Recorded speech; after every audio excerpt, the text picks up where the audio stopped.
નમસ્કાર મિત્રો, જય માતાજી।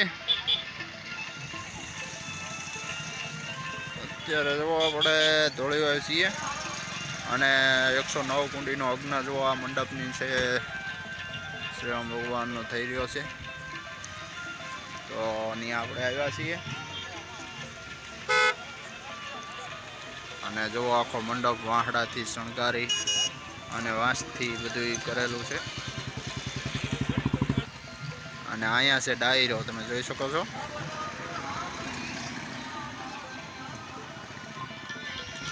અને અહીંયા છે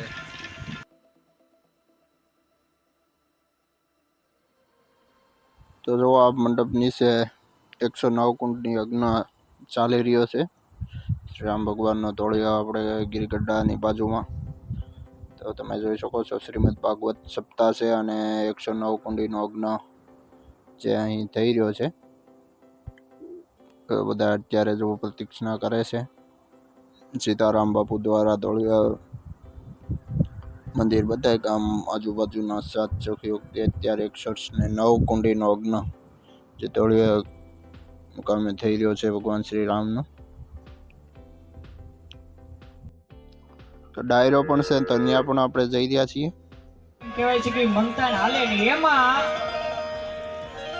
રાવણનો હોગો ભાઈ વિભીષણ એમ કહેવાય છે કે રામના ચરણોમાં આવી દંડવત પ્રણામ કર્યા એટલે પરાતત્વ બ્રહ્મ મારા તમારા બાપ રામે શું કીધું, આઈએ લંકેશ હજી આવતાની આરે દંડવત પ્રણામ કરતાની આરે સીધી રાવણના હાથમાંથી હજી લીધી નથી, ડાયરેક્ટ સીધી દઈ દીધી લંકા વિભીષણને હો।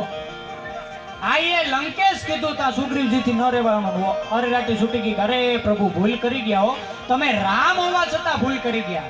સાંભળજો, રામના કામ રામ કરે, ગણેશના કામ ગણેશ કરે, હું તમે માત્ર નિમિત્ત કહેવાય, પણ જો નિમિત્ત બનાવ્યા હોય ને મોતીડું પરવી લઈને તો પછી મારી પેઢીના કે તમારી પેઢીના પલાન પકડે કોઈ કે પ્રભુ આજ કુમતી છે।